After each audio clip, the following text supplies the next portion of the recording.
Okay, guys, when we ended the other day,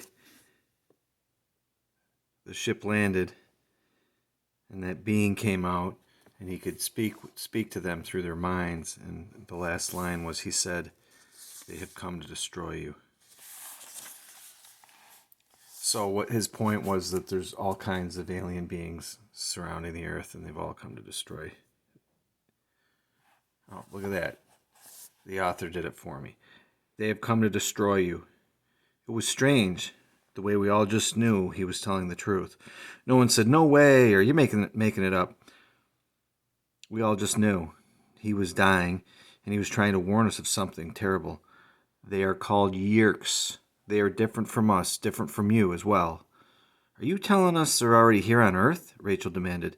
"Many are here, hundreds, maybe more." "Why hasn't anybody noticed them?" Marco said reasonably. "I think someone would have mentioned it at school." "You do not understand. Yeerks are different. They have no body like yours or mine.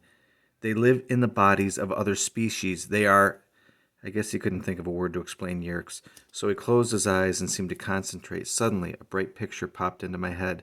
I saw a gray-green slimy thing like a snail without its shell, only bigger, the size of a rat maybe.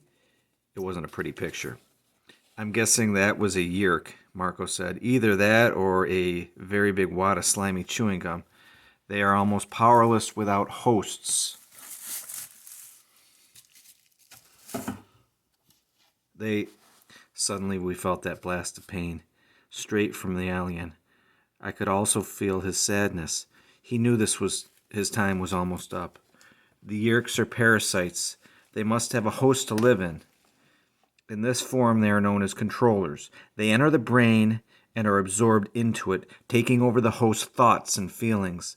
They try to get the host to accept them voluntarily. It is easier that way. Otherwise, the host may be able to resist, at least a little." "Are you saying they take over human beings?" Rachel asked. "People? These things take over their bodies?" "Look, this is serious stuff," I said. "You shouldn't be telling us. We're just kids, you know. This is like something the government should know about." "Pete, get over there." "We had hoped to stop them," the alien continued. "Swarms of their bug fighters were waiting when our dome ship came out of Z space. We knew of their mothership and were ready for the bug fighters, but the Yeerks surprised us. They had hidden a powerful blade ship in a crater of your moon. We fought, but we lost. They have tracked me here. They will be here soon to eliminate all traces of me and my ship." "How can they do that?" Cassie wondered. The alien seemed to smile with his eyes. "Their Dracon beams will leave nothing behind but a few molecules of the ship in this body," he said. "I sent a message to my home world. We Andalites fight the Yeerks wherever they go throughout the universe. My people will send help, but it may take a year, even more. And by then the Yeerks will have control of the planet. After that, there's no hope. You must tell people. You must warn your people." Another spasm of pain ripped through him, and we all knew he was nearly gone. "No one is ever going to believe us," Marco said hopelessly. He looked at me and shook his head. "No way." He was right.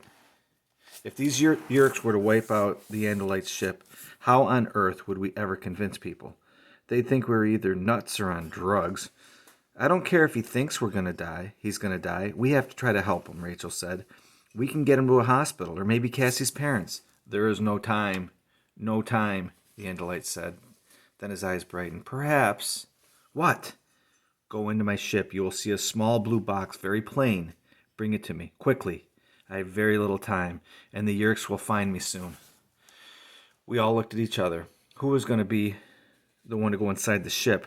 Somehow we all seemed to agree it would be me. Actually, I didn't agree, but everyone else did. "Go ahead," Tobias said. "I want to stay with him." He knelt beside the Andalite and placed a comforting hand on the alien's narrow shoulder. I looked at the doorway into the spacecraft. I glanced at Cassie. "Go ahead," she said, sending me a smile. "You're not scared." She was wrong. I was plenty scared. But the way she smiled at me, I wasn't about to weasel out. I walked over to the door of the ship and looked inside. It was surprisingly simple. It looked cozy almost. Everything was a creamy color with rounded edges and shapes that tended to be oval. That was one of the things that helped me to spot the box so easily. It was sky blue and square, maybe 4 inches on each side. It seemed kind of heavy for being so small. I stepped up into the ship. There was no chair, just a sort of open space where I guess the Andalite stood on his 4 hooves while he worked the fuel controls. There weren't a lot of buttons or anything. I wondered if the Andalite controlled the ship with his thoughts. I quickly reached for the box and started to head back outside, but then something caught my eye. It was a small three-dimensional picture. 4 Andalites standing all together, looking like a strange gathering of deer with solemn faces. 2 of them looked very small, kids. I realized this was a picture of the Andalite's family.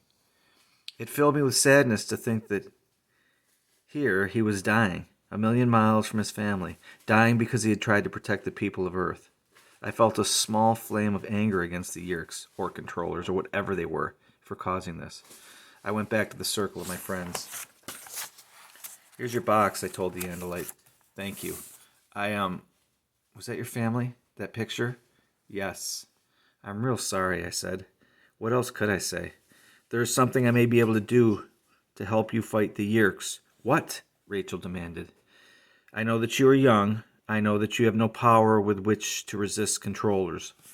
But I may be able to give you some small powers that may help you. We all looked at each other, all except Tobias, who never took his gaze off the alien. If you wish, I can give you powers that no other human being has ever had. Powers? What was that supposed to mean? It is a piece of Andalite technology that the Yeerks do not have, the Andalite explained. A technology that enables us to pass unnoticed in many parts of the universe. The power to morph. We have never shared this power, but your need is great. Morph? Morph how? Rachel asked. Her eyes narrowed.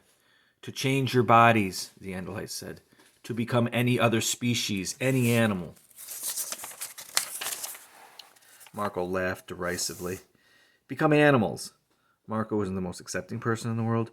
You will only need to touch a creature to acquire its DNA pattern, and you will be able to become that creature. It requires concentration and determination, but if you are strong, you can do it. There are limitations, problems, dangers even, but there's no time to explain it all. No time. You will have to learn for yourselves, but first, do you wish to receive this power? He's kidding, right? Marco asked me. No, Tobias said softly. He's not kidding. This is nuts, Marco said.